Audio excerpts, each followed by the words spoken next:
En décembre 1984, le producteur de la télévision américaine Jamie Chandera a reçu une lettre contenant une pellicule photographique. Lorsqu'il a développé les photographies, il a découvert un document de 8 pages décrivant une organisation secrète, créée en 1947, possédant des informations étendues sur le phénomène des ovnis. Ce groupe ultra secret aurait pendant 50 ans caché au monde la vérité sur les visites extraterrestres sur Terre.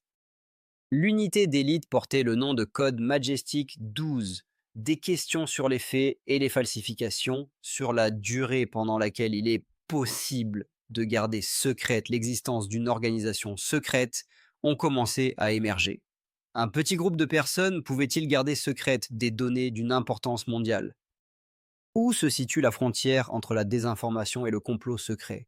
Aux États-Unis, où l'étude des ovnis a été menée par les forces aériennes pendant plus de 20 ans, le Pentagone a déclaré que toute recherche sur ce phénomène mystérieux n'avait plus de sens. Les militaires ont déclassifié tous les matériaux collectés et ont affirmé qu'ils n'avaient plus rien à cacher concernant les ovnis. Et cependant, tout le monde n'est pas d'accord avec cette déclaration. Des ufologues américains se sont tournés vers des agences gouvernementales telles que la NASA, le FBI et la CIA, demandant l'accès à des centaines de documents dont l'existence avait été précédemment démentie.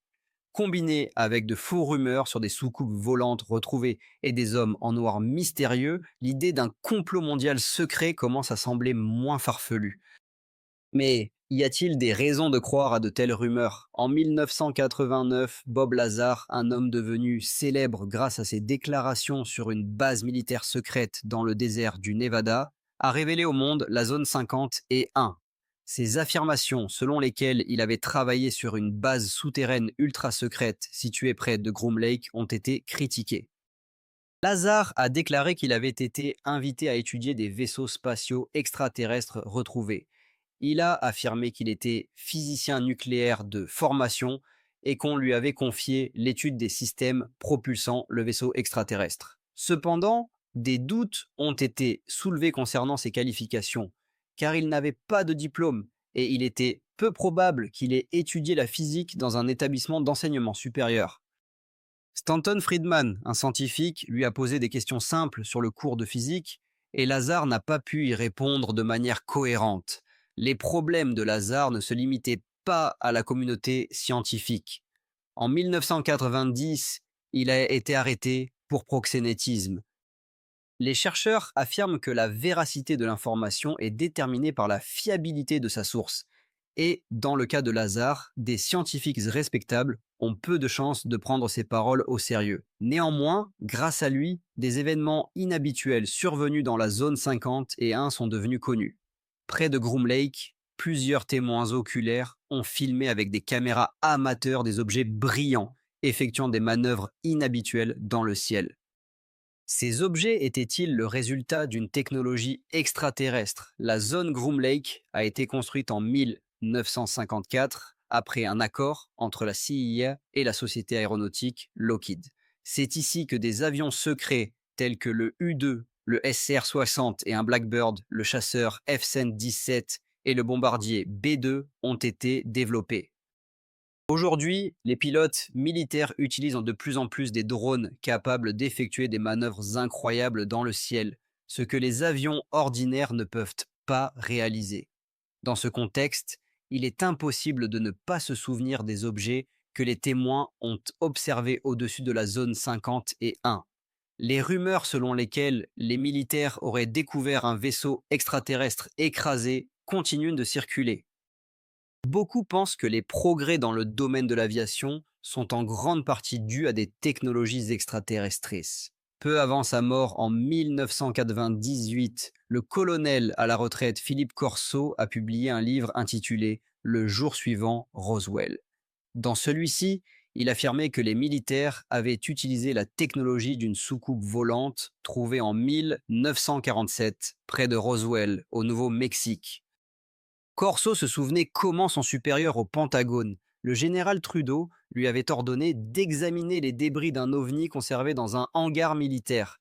Il soulignait que les opérations secrètes étaient généralement menées par l'armée de l'air, tandis que l'armée effectuait le travail le plus ingrat.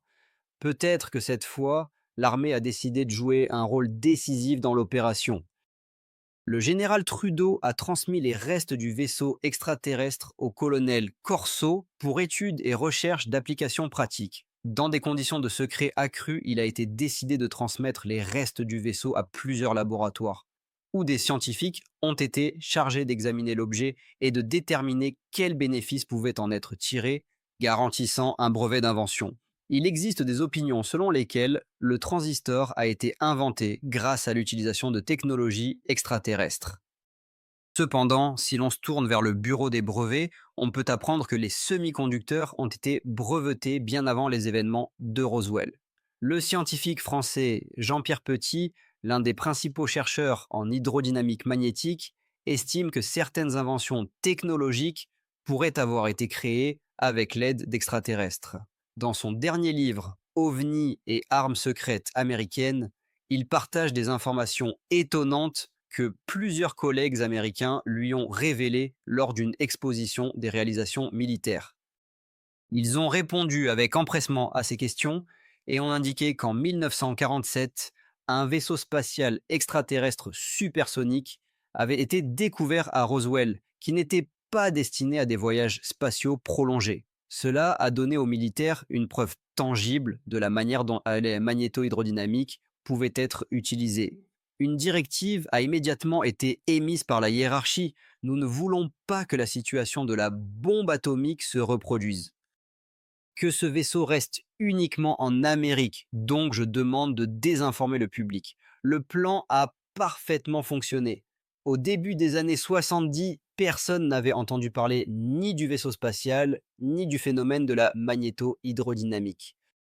Des recherches aux États-Unis étaient menées dans la zone 50 et un dans un laboratoire souterrain ultra secret.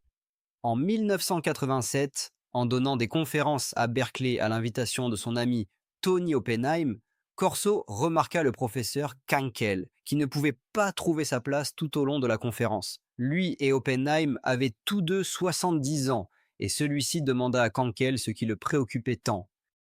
Le professeur répondit qu'il était très inquiet, car un Français parlait ouvertement de ce qui était étudié dans des laboratoires secrets aux États-Unis, tel que le laboratoire Lawrence Livermore. Cette information était considérée comme tellement secrète qu'il n'avait même pas le droit de parler de quoi que ce soit de semblable. Le scientifique français expliquait les actions de la magnéto-hydrodynamique aux étudiants de deuxième année, bien que cette question soit considérée comme ultra secrète aux États-Unis. Cela a créé une situation embarrassante. Les gens de Brighton disaient à Corso qu'ils caricaturaient tous leurs secrets militaires.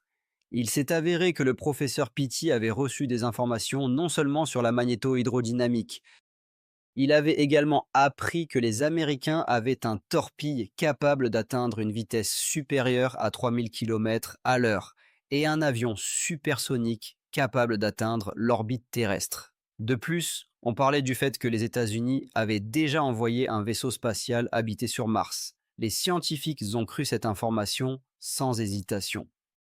La question demeure.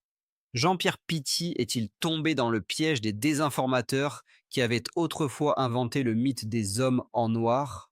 Ce sujet est devenu l'un des favoris des partisans de la théorie du complot mondial. Dans les années 50, dans un contexte d'intérêt croissant pour le phénomène OVNI, des groupes de chercheurs ont commencé à se former, qui abordaient sérieusement l'étude de ce phénomène. Bien que l'on puisse aborder l'activité de telles organisations avec scepticisme, leurs publications attiraient l'attention. Parmi elles, un groupe se distinguait, dans lequel Gray Barker, un Américain s'étant intéressé aux soucoupes volantes au début des années 50, jouait un rôle actif. Il rejoignit une petite organisation sur la côte Est, dirigée par l'ufologue Albert Bender. À cette époque, l'intérêt pour les ovnis commençait à prendre de l'ampleur. Et peu après la publication d'un article de Keogh dans de grands journaux, beaucoup commencèrent à envisager de créer leur propre groupe ou revue consacrée à ce sujet. Cependant, tous n'en arrivaient pas à écrire des livres. La plupart se contentaient de publier des bulletins d'information. Gray Barker devint membre d'un groupe affirmant recevoir des informations du monde entier. Lorsque des personnes d'autres villes et pays écrivaient à cette organisation, elles étaient immédiatement ajoutés à la liste et le réseau se développait rapidement. Mais ensuite, quelque chose d'étrange se produisit. Le président de l'organisation, Al Bender, cessa soudainement ses activités. Ses amis étaient perplexes. Bender affirmait que trois mystérieux hommes en noir lui avaient rendu visite et lui avaient ordonné de cesser ses recherches. Selon ses dires, il s'était approché trop près de la vérité et devenait une menace pour quelqu'un. Ces personnages mystérieux étaient vêtus de costumes noirs, portaient des chapeaux en feutre et se déplaçaient dans une Cadillac rappelant des images du film Men in Black. Cela devint le premier rapport connu sur des figures mystérieuses. Contrairement à Bender, Gray Barker décida de poursuivre ses recherches et de comprendre ce qui s'était passé. En 1956, il publia un livre intitulé Ils en savaient trop sur les soucoupes volantes, qui devint la première publication sur ce sujet. Depuis lors, dans les cercles ufologiques, les hommes en noir devinrent un sujet à part entière, bien qu'ils n'aient pas reçu l'attention qu'ils méritaient pendant longtemps. La plupart des ufologues se concentrèrent sur l'étude des ovnis eux-mêmes, laissant les personnages mystérieux dans l'ombre.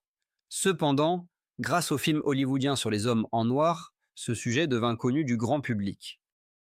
Dans son livre, Gray Barker suggéra que les hommes en noir étaient peut-être des agents du FBI. Cette hypothèse attira l'attention du Federal Bureau of Investigation qui, en janvier 1959, informa ses agents à Chicago de son souhait de se familiariser avec le livre de Barker.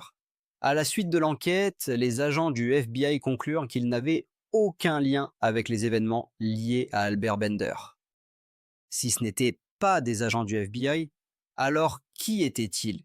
Après quelques années, plusieurs ufologues ont rendu visite à E. Bender dans l'espoir d'entendre sa version des événements, mais il est resté silencieux.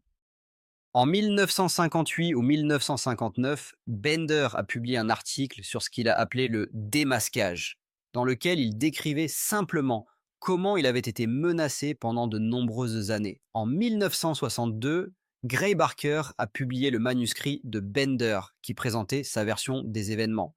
Les ufologues ont été déçus, car les nouvelles informations ne correspondaient pas à ce qui avait été exposé dans le premier livre de Barker. Les hommes en noir n'étaient ni des agents gouvernementaux, ni des représentants de services de renseignement étrangers. Selon certaines affirmations, des extraterrestres auraient une base en Antarctique. Cependant, seuls les amateurs de science-fiction de bas étage pouvaient croire cela.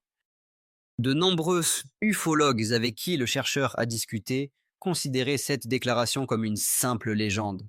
Bender affirmait que ces êtres apparaissaient chez lui à partir de l'air et les décrivait même comme des représentants de différents sexes. Dans son livre, Bender partageait des histoires qui ressemblaient à une lecture de bas étage avec des éléments érotiques. Il affirmait que les extraterrestres l'avaient emmené plusieurs fois sur leur base, prétendant qu'ils étaient venus sur Terre à cause d'un élément vital contenu dans notre eau. Selon ses dires, les extraterrestres s'étaient retournés sur leur planète en 1960 ou 1961, et ce n'est qu'alors qu'il a pu parler de son secret. Jusqu'à ce moment-là, il lui avait interdit d'en parler, ce qui avait conduit à son départ du groupe de recherche. Cette étrange histoire reflétait la personnalité de Bender, qui n'était pas un ufologue au sens traditionnel du terme. Barker, qui avait ajouté ses commentaires aux révélations de Bender, avouait qu'il lui était même difficile de croire au récit d'Alverda. En conséquence, parmi les ufologues, l'histoire des hommes en noir a cessé d'être prise au sérieux, bien que cette question ait été discutée beaucoup plus souvent que de nombreux autres problèmes. En dehors du mythe créé par Barker et Bender, les récits sur les hommes en noir apparaissent dans la littérature sur les ovnis. Dans les années 1960, ce sujet était constamment débattu.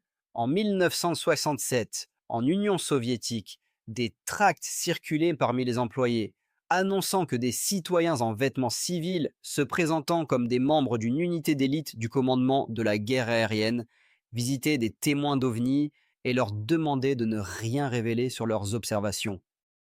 À l'époque, les forces aériennes avaient déclaré que ces visiteurs étaient des imposteurs, et chaque militaire possédant des informations sur de tels incidents devait immédiatement en informer ses supérieurs. La ufologue britannique Jenny Randles, dans son livre sur les hommes en noir, présente de nombreux témoignages de témoins qui ont été visités par ces figures mystérieuses. Les témoignages ont été recueillis depuis les années 1950. Mais si les hommes en noir ne sont pas des agents d'un service gouvernemental secret, qui sont-ils vraiment? La chercheuse exprime son intérêt pour ces personnages énigmatiques, affirmant que leur existence ne fait aucun doute. Cependant, la question demeure, ont-ils un lien avec des opérations secrètes ou s'intéressent-ils simplement à des phénomènes paranormaux? Peut-être que quelqu'un répand délibérément des rumeurs sur les hommes en noir, jouant avec ceux qui croient aux extraterrestres. D'un autre côté, il y a des gens qui aiment porter un uniforme et s'imaginer en agent. Certains ressentent le besoin de porter l'uniforme de policier ou de médecin pour sentir le respect des autres. Peut-être que les hommes en noir apprécient simplement leur rôle d'agent d'une organisation gouvernementale secrète. Une telle organisation existe-t-elle? Peut-être s'agit-il de Majestic 12. En novembre 1950, l'ingénieur Wale Bruce Smith, travaillant au département fédéral des transports, est revenu à Ottawa après une visite à la capitale des États-Unis et a soumis un rapport officiel sur son voyage.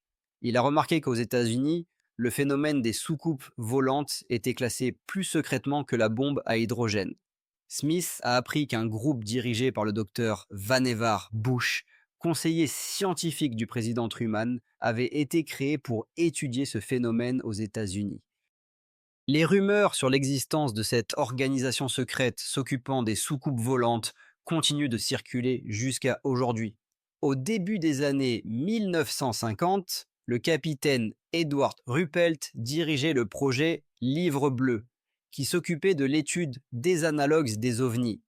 Dans son livre Rapport sur les objets volants non identifiés, Bob Lazar décrit comment, pendant son travail sur le projet, il avait l'impression persistante qu'une certaine organisation secrète se cachait derrière l'étude des ovnis. Cette organisation, connue sous le nom de Majestic 12, figure dans de nombreux documents concernant ses activités. L'un de ces documents, rédigé pour le président Eisenhower, était un mémorandum que Jamie Chandera a reçu sous forme de pellicule photographique non développée de 16 clichés. Il existe au moins deux de ces pellicules.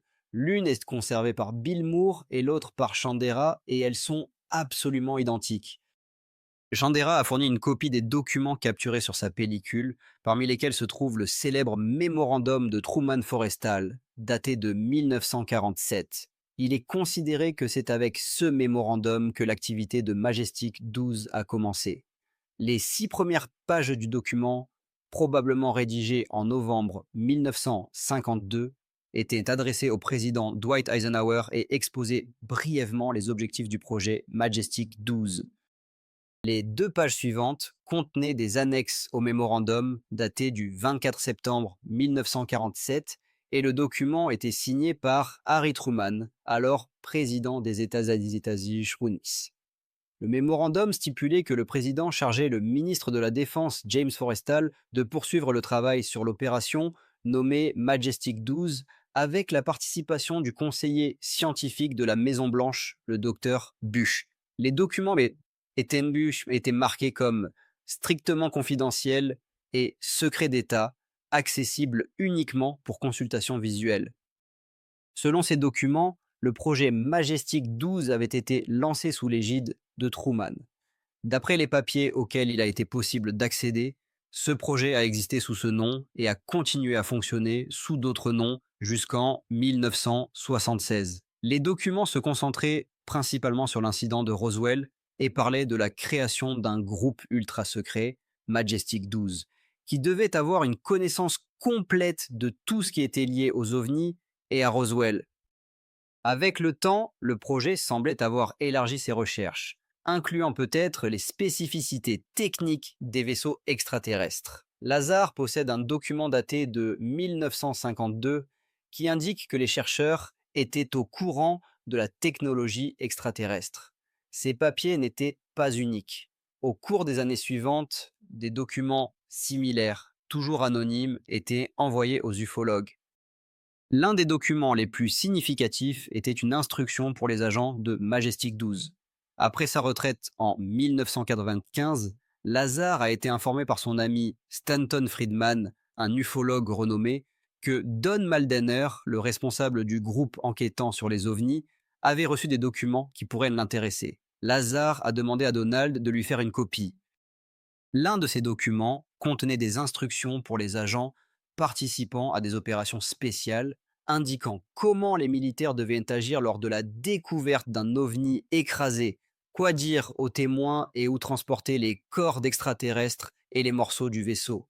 Au milieu des années 1980, lorsque les premiers documents du projet Majestic 12 ont été obtenus, plusieurs ufologues ont commencé à examiner ces papiers, essayant de comprendre leur véracité. En conséquence, ils ont commencé à aborder les documents secrets avec méfiance. Lazare considère qu'il est évident que ces documents sont falsifiés, et cela est confirmé par des chercheurs tels que Barry Greenwood et Robert Todd. En particulier, la signature du président Truman sur l'un des mémorandums a clairement été copiée d'un autre document, authentique, conservé aux archives nationales. Ça. Les autres documents contenaient des données variées, mais ne mentionnaient pas que de véritables opérations ou recherches avaient jamais été menées. Des doutes sur l'authenticité des documents sont apparus lorsque ceux-ci ont été rendus accessibles au public. À partir de ce moment, les contrefaçons ont commencé à apparaître partout, y compris, malheureusement, parmi les ufologues. Si le projet Majestic 12 a réellement existé, son existence aurait tôt ou tard été révélée. Étant donné l'attrait des médias pour les sensations fortes et la divulgation des secrets gouvernementaux, il est difficile de croire que les activités de ce projet aient pu rester secrètes aussi longtemps. Selon des rumeurs, les militaires et les scientifiques américains possédaient depuis plus de 50 ans une soucoupe volante et les corps d'extraterrestres décédés, mais cette information n'a jamais été rendue publique. Une telle recherche a sans aucun doute impliqué de nombreuses personnes. Si quelqu'un avait pu présenter à des experts indépendants des preuves de l'existence d'OVNI ou d'un projet d'étude à leur sujet, cela aurait immédiatement fait le tour du monde. Néanmoins, des chercheurs sérieux n'ont pas voulu s'attaquer à ce problème, car jusqu'à présent, personne n'a fourni de preuves sérieuses. À première vue, le projet Majestic semble assez sérieux, mais si l'on réfléchit à la raison pour laquelle on a confié une telle tâche à des profanes, il devient évident qu'il a probablement été créé uniquement pour détourner l'attention. La question demeure, pourquoi les politiciens n'ont-ils pas parlé aux gens ordinaires de tout ce qu'ils savent? S'il n'y a rien de terrible là-dedans, pourquoi les activités du projet ne peuvent-elles pas être discutées ouvertement? Peut-être que le gouvernement a autorisé l'accès aux documents du projet Majestic 12, non pas pour partager des informations, mais pour observer à quelle vitesse les rumeurs se répandraient et ce qui en découlerait. Il est évident que cela a été fait de manière délibérée. Une chercheuse spécialisée dans l'étude des mutations animales a partagé comment elle a été invitée dans une pièce où des documents secrets relatifs au projet Majestic 12 lui ont été montrés. Plus tard, on les lui a retirés et on lui a demandé de ne rien dire à personne. Cela soulève la question, pourquoi les montrer en premier lieu? Quelqu'un essayait clairement de manipuler cette chercheuse. Maintenant, les documents sont devenus la propriété du public, mais le processus de déclassification semble ridicule. On a l'impression qu'ils ont été déclassifiés pour savoir ce qui va suivre. Peu d'ufologues croient en l'existence du projet Majestic 12, mais si ces documents étaient des faux, cela ne fait que nourrir les rumeurs sur les activités de groupes secrets. En plus de Majestic 12, des groupes secrets ont été mentionnés, qui auraient étudié le phénomène des ovnis et étaient principalement basés en Amérique. À ce sujet, il a été particulièrement question dans le livre de Ruppelt, publié en 1956. Il écrivait sur une organisation travaillant sous le patronage du président des États-Unis, créée pour étudier les documents du projet Livre bleu. Dans les années 1950, Wilbur Smith décrivait ses rencontres avec des représentants du gouvernement américain. De nombreuses histoires circulaient sur de tels groupes. En ce qui concerne les suppositions de Ruppelt, il est probable que les conseillers du président l'informaient de tout ce qui se passait dans le pays, y compris la situation autour de l'étude des ovnis, à laquelle de nombreuses personnes s'intéressaient. Aujourd'hui, de nombreux documents ont été déclassifiés, auxquels quiconque peut accéder dans les archives. Personnellement, je pense qu'il n'existait aucune organisation secrète consacrée à l'étude des ovnis. Du moins, cela me semble peu probable. Il y a eu des périodes où ce sujet suscitait un intérêt accru, comme en 1952, lorsque des témoignages massifs d'objets non identifiés survolant Washington ont été rapportés. À cette époque, le président s'est probablement tourné vers ses conseillers pour obtenir un rapport expliquant ce qui se passait. En période de tension avec l'Union soviétique, le gouvernement des États-Unis ne pouvait pas ne pas s'intéresser aux questions liées aux objets volants non identifiés. Cependant, malgré cela, depuis lors, personne ne s'est vraiment penché sur ce problème. Les agents des services de sécurité n'ont pas réussi à expliquer le phénomène des ovnis, ce qui souligne l'importance de cette question. Lorsqu'une théorie du complot émerge, il y a une tendance à penser que les personnes au pouvoir savent tout sur le problème. Cependant, il semble que le gouvernement possède plus d'informations sur les ovnis que les citoyens ordinaires. Il est peu probable qu'une organisation secrète ait étudié le phénomène des ovnis pendant une longue période, bien que cela pourrait être vrai s'ils avaient vraiment trouvé quelque chose d'important. Mais une telle théorie semble peu probable. Il est évident que le gouvernement se posait les mêmes questions que la société, mais les réponses n'ont jamais été trouvées. À cette époque, le problème des ovnis n'était pas la principale préoccupation à l'ordre du jour, et le gouvernement avait de nombreuses préoccupations. S'il avait existé des preuves que les ovnis étaient liés aux Russes, cela serait devenu une question de la plus haute importance.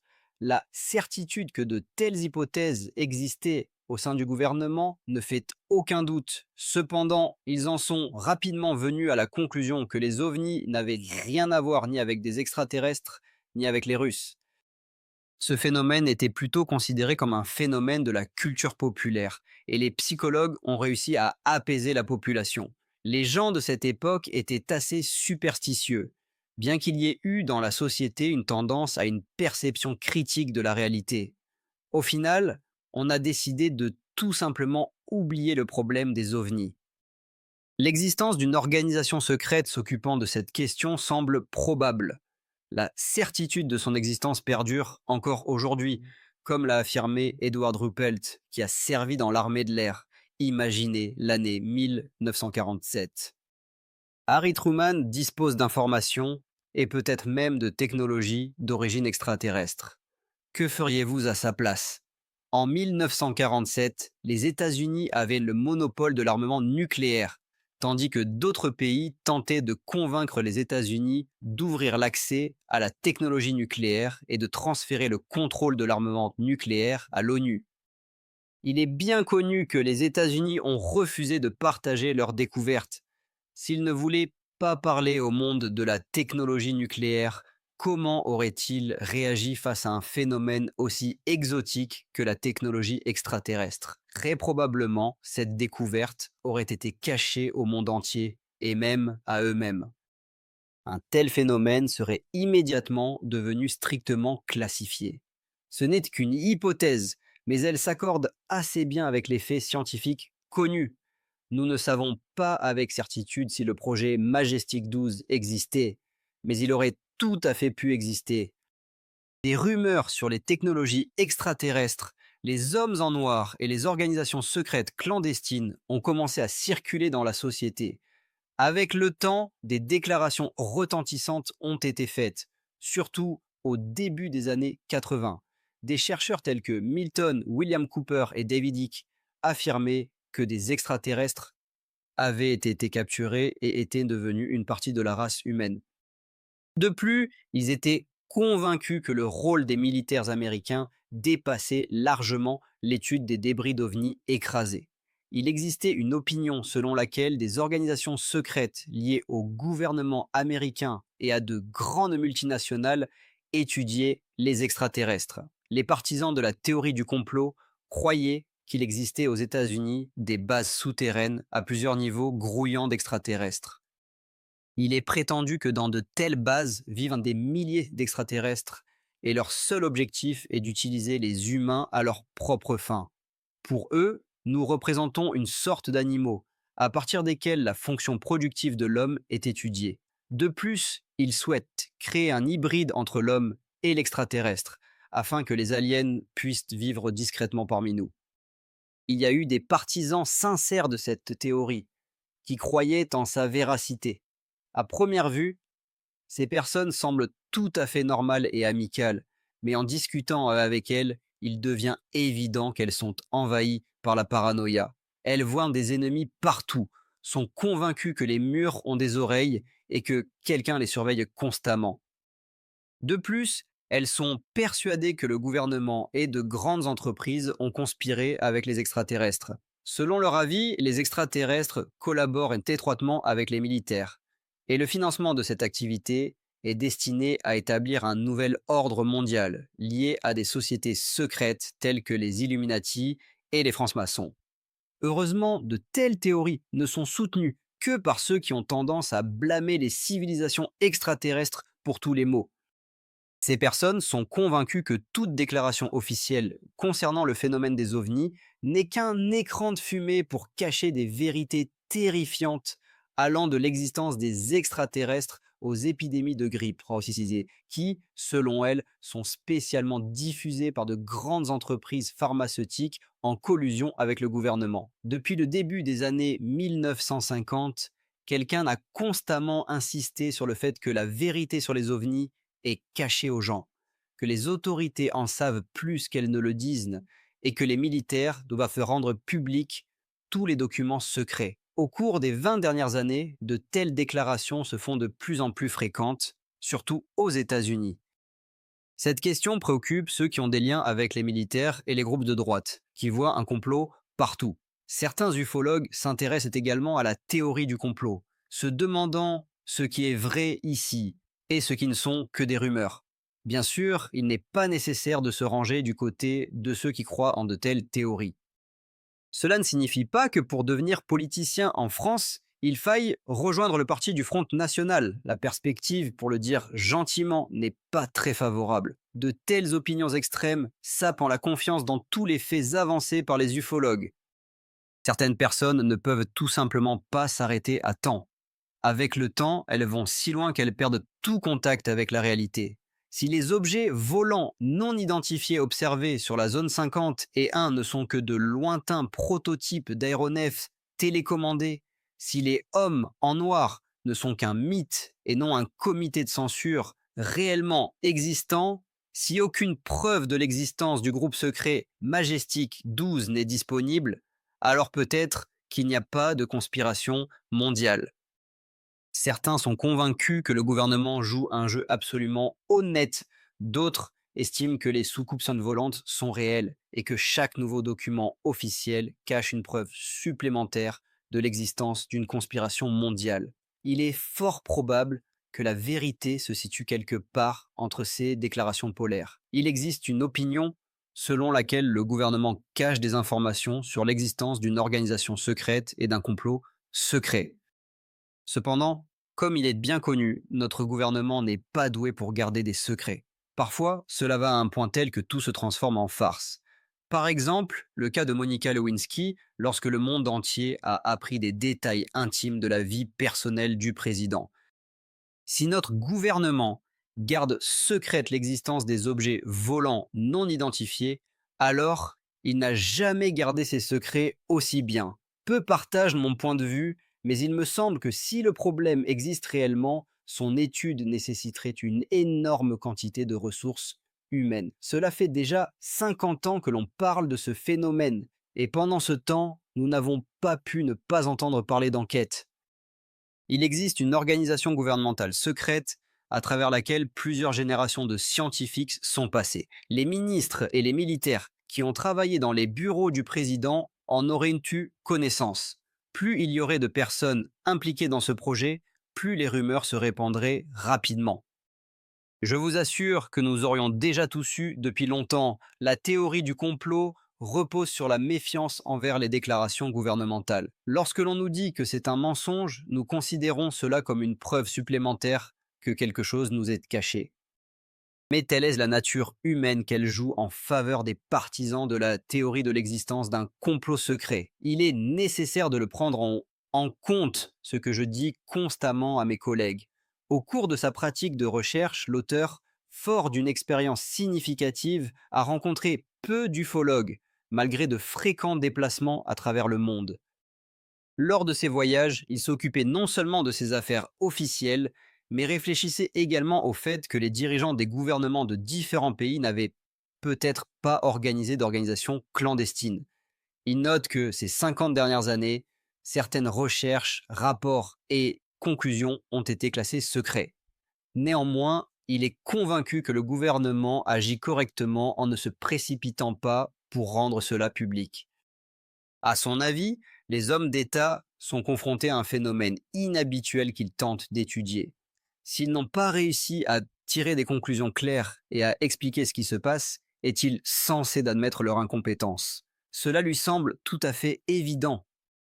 Cette situation est observée dans le monde entier. Par exemple, lorsque le gouvernement de France a dépensé des milliards de dollars des contribuables, il ne s'est pas vanté de cela, mais a plutôt tenté de cacher les faits au public. En parlant des ovnis, l'auteur estime que le gouvernement n'est jamais parvenu à une conclusion sur ce phénomène et a préféré ne pas en parler du tout. Il ne croit pas à la théorie du complot, affirmant qu'il n'existe pas de preuve d'un complot secret. Parfois, il lui semble que le gouvernement justifie ses actions par souci de sécurité nationale. Mais en pratique, cela conduit à l'effet inverse. Bien que le gouvernement dispose de grandes sommes d'argent, il est flou de savoir à quoi elles vont réellement.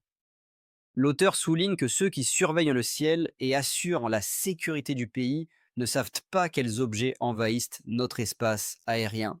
Il note que la société n'a pas une idée claire de savoir si les ovnis représentent un danger quelconque. Cependant, tout astronome confirmera leur existence. Nous ne savons pas si ces objets ont une origine extraterrestre, bien que, selon lui, cela soit tout à fait possible. Il ne sait pas d'où ils viennent, mais il est convaincu qu'ils sont réels. Personne ne sait quoi en faire, mais ce phénomène existe et on ne peut tout simplement pas l'ignorer. Le gouvernement canadien, selon ses dires, ne tente pas de cacher l'information, mais peut-être qu'il ne sait tout simplement rien. Cela crée une impression de silence éloquent, qui peut être interprétée comme une tentative de cacher un énorme secret. L'auteur pense qu'il vaut mieux que le gouvernement se taise pour ne pas inquiéter les citoyens.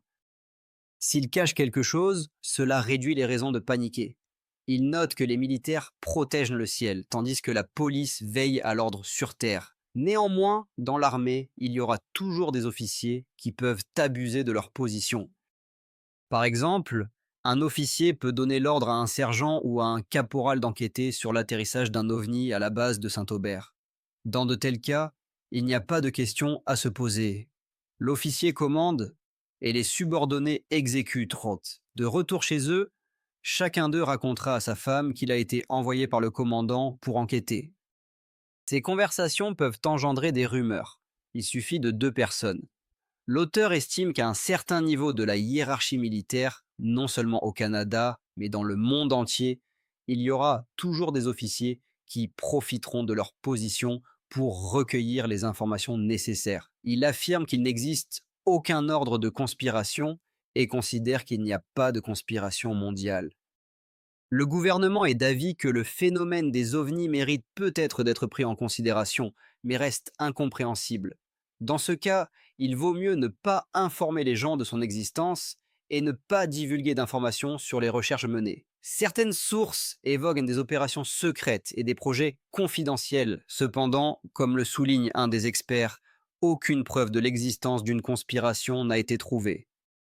Une chose est évidente, le gouvernement américain n'a pas réussi à étudier le phénomène des ovnis et le secret n'a fait que s'intensifier dans le contexte de la guerre froide avec l'Union soviétique. Les décideurs militaires se souvenaient que les rumeurs sur les ovnis pouvaient servir d'arme de pression psychologique tant contre l'ennemi que contre les citoyens. Des recherches sérieuses sur les ovnis n'ont pas été menées. Au lieu de cela, les rumeurs ont été utilisées à des fins politiques. Personne ne peut nier que le gouvernement partage peu d'informations sur les ovnis. Néanmoins, il n'existe aucune preuve de l'existence d'une grande organisation secrète s'occupant de ce sujet. Il y a des raisons de croire qu'une information secrète particulière sur les ovnis est apparue durant la guerre froide, lorsque les Américains craignaient sérieusement une invasion. Cependant, faut-il croire aux rumeurs folles et aux documents mal interprétés? Pendant plus de 50 ans, la société a reçu des informations manifestement fausses sur les ovnis. La confusion n'était pas le résultat des activités d'organisations secrètes ou d'unités d'élite du gouvernement. Dans ce jeu où règne la méfiance, il est difficile de savoir qui est le plus coupable. Les ufologues, parfois, justifiaient des histoires sensationnelles sans avoir aucune preuve. En conséquence, ils ont créé un brouillard autour du phénomène des ovnis bien plus efficacement que toutes les organisations gouvernementales réunies. Les faits ne les intéressaient pas. Ils cherchaient à prouver leur point de vue et, pour justifier leurs croyances, manipuler les données et négliger les faits vérifiés. Sans l'aide du gouvernement, ils savaient brouiller les pistes et cacher la vérité. Avec l'avènement d'Internet, comme l'a remarqué David Vinson, le protagoniste de la série Les Envahisseurs, le cauchemar avait déjà commencé. Dans le prochain programme, la discussion sur le phénomène mystérieux des ovnis se poursuivra et nous tenterons de jeter un œil vers l'avenir.